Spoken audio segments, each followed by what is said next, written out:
सुरुवातीला महाराष्ट्रासाठी एक महत्त्वाची बातमी, केंद्र सरकारकडून पद्म पुरस्कारांची घोषणा करण्यात आली आणि यात महाराष्ट्राला 3 पद्मश्री पुरस्कार मिळाले आहेत। ज्येष्ठ साहित्यिक आणि अरण्य ऋषी अशी ओळख असलेल्या मारुती चितमपल्लींना साहित्य क्षेत्रातल्या योगदानाबद्दल पद्मश्री पुरस्कार जाहीर करण्यात आलाय, तर होमिओपॅथी डॉक्टर विलास डांगरे यांनाही त्यांच्या योगदानासाठी पद्मश्री पुरस्कार घोषित करण्यात आलाय।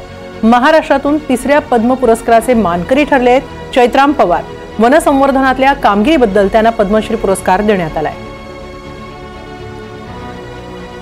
प्रजासत्ताक दिनाच्या पूर्वसंध्येला केंद्र सरकारकडून पद्मश्री पुरस्कारांची घोषणा करण्यात आली आणि यामध्ये महाराष्ट्राच्या वाट्याला 3 पद्मश्री पुरस्कार आलेले आहेत। यापैकी मारुती चितमपल्ली यांना पद्मश्री पुरस्कार जाहीर झालेला आहे।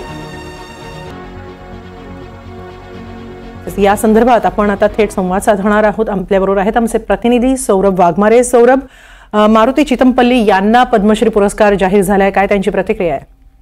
अगदीच की म्हणजे साधारणतः वयाच्या 94व्या वर्षी अरण्य ऋषी म्हणून संपूर्ण देशभरात संबोधित करणारे मारुती चितमपल्ली सरांना जो आहे तो पद्मश्री पुरस्कार जाहीर झालेला आहे आणि यामुळे सोलापूर जिल्ह्याची जी मान आहे ती अगदी उंचावलेली आहे। आपल्यासोबत स्वतः मारुती चितमपल्ली सर आहेत। सर, काय भावना आहेत? वयाच्या 94व्या वर्षी जो आहे आज पद्मश्री पुरस्कार जाहीर झालाय। खूप खूप आनंद आहे सर, खूप आनंद आहे। एवढा आनंद मला यापूर्वी कधी झाला नव्हता। सर, तुमच्या डोळ्यातून आनंदाचे अश्रू देखील वाहत आहेत। हो, आनंदाचे अश्रू वाहत आहेत। एवढंच आणि स्वार्थक जीवन जगलोय, लोकांनी अप्रिशिएट केलंय, पत्रकारांनी दखल घेतली, एक एवढं भाग्याचं आमचं। एकंदरीत सर, तुमच्या आयुष्यातले 64 वर्ष साधारणतः जल, जीवन, जमीन, जंगल, निसर्ग, पर्यावरण यासोबत तुम्ही व्यतीत केलाय। त्या जुन्या आठवणी आता तुम्हाला ताज्या होत आहेत का पुरस्कार जाहीर झाल्यानंतर? हो, ते आवर्जून, कारण हे सर्व लिहिल्यामुळे मला पुरस्कार मिळालेले, याची आठवण मला मी कधी विसरणार नाही। म्हणजे त्याच्या मागे माझे श्रम आहेत। आवडीनं राहिलं जंगलामध्ये, असं एक घर शहरात एक घर जंगलात असं मी कधी केलं नाही। माझा बंगला जंगलातच होता, त्या जंगलातच राहिलो। माझी पत्नी माझ्या बरोबर होती, माझी मुलगी माझ्या बरोबर होती। माझे आई वडील कधी आले तर ते आनंदाने राहायचे। सर, तुमच्या पत्नींचं लिखित साहित्य खूप प्रसिद्ध आहे, पर्यांच्या गोष्टी वगैरे, त्या गोष्टी आता तुम्हाला आठवण येते का पत्नींची? भावनिक करतात का आज तुम्हाला जो आहे पद्मश्री पुरस्कार जाहीर झालेला आहे सर? हो, तिची आठवण होते। मुलगी सुद्धा आनंदाने राहिली, तिची आठवण होते। स्टाफ माझ्यावर प्रेम करायचा, ते सहकार्य करायचा, सर्व स्टाफची आठवण होते, सर्व आदिवासींची आठवण होते। कारण माझं कधी माझ्या आयुष्यामध्ये कोणाशी शत्रुत्व नव्हतंच, सर्व लोक माझ्यावर प्रेमच करायचे। तर याचा आनंद होतो सर। असं आनंदी आनंद आयुष्य जगण्याचं मला स्वार्थक वाटतं। सर, आता हा पुरस्कार जो आहे केंद्र शासनाचा, भारत सरकारचा सर्वात म्हणजे एक प्रतिष्ठेचा पुरस्कार जो आहे तो मिळालेला आहे। हा पुरस्कार कोणाला समर्पित कराल तुम्ही? माझ्या आई वडिलांना। आई वडिलांना समर्पित कराल। पद्मश्री मिळालेले मारुती चितमपल्ली सर स्वतः भावनिक होत आहेत आणि त्यांचा जो परिवार आहे तो देखील, हे जे दृश्य आहे हे एनडीटीव्ही मराठीचे लाईव्ह एकंदरीत दिसत आहेत दृश्य। त्यांच्या घरचे देखील जे आहेत ते त्यांचं औक्षण करतायत। आपल्यासोबत त्यांच्या परिवारातील सदस्य आहेत। काय सांगाल, आज सरांना जो आहे तो पद्मश्री पुरस्कार जाहीर झालेला आहे? खूप आनंद, खूप आनंद आनंद। आज माझी जाऊबाई राहिले असते, माझी मुलगी राहिली असते, अति आनंद झाला असता त्यांना, आम्हाला पण सगळ्या परिवाराला आनंद झाला।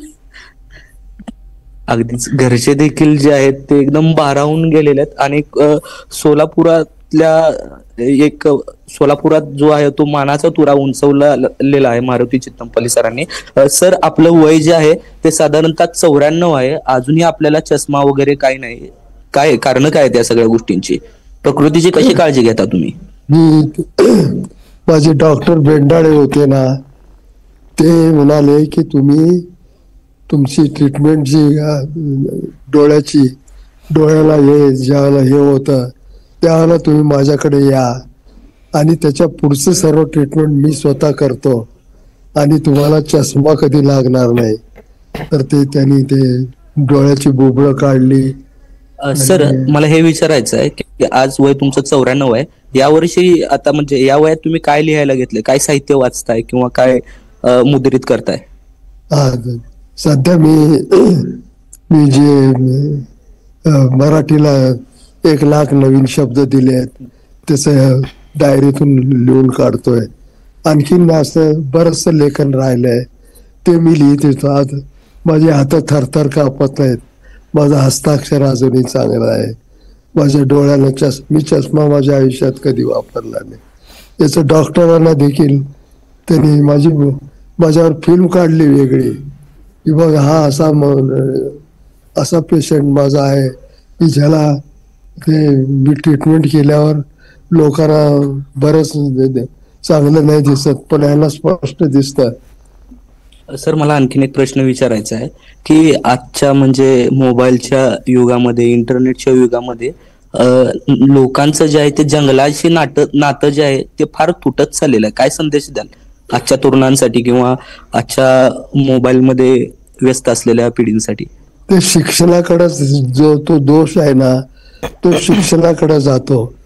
कारण त्याला जे गुरुजन मिळालेले आहेत, ज्या पद्धतीनं गुरुजन आपल्या शिष्याला घडवतात त्याप्रमाणे ते कॉन्व्हेंट मध्ये जात आहेत, इंग्रजी बोलतायत, हे करतायत. हे असंच चालू आहे. संस्कृत कोणी शिकत नाही, पाली कोणाला येत नाही. मग हे कोण, याचा अभ्यास कोण करणार? जर हे इंग्रजीच लहानपणा, आता आमच्या घरातले लोक सर्व इंग्रजी बोलतात, मग संस्कृत कोण बोलणार? पाली कोण बोलणार? जुन्या भाषा कोण अभ्यास करणार कोण? सर्व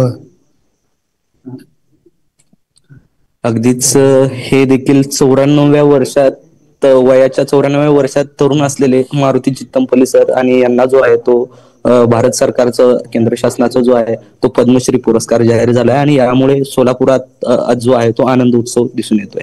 आणि NDTV मराठीकडून सुद्धा मारुती चित्तमपल्ली यांना खूप खूप अभिनंदन आणि त्यांच्या कार्याचं निश्चितच कौतुक होत आहे. धन्यवाद सौरभ, हा संवाद साधल्याबद्दल.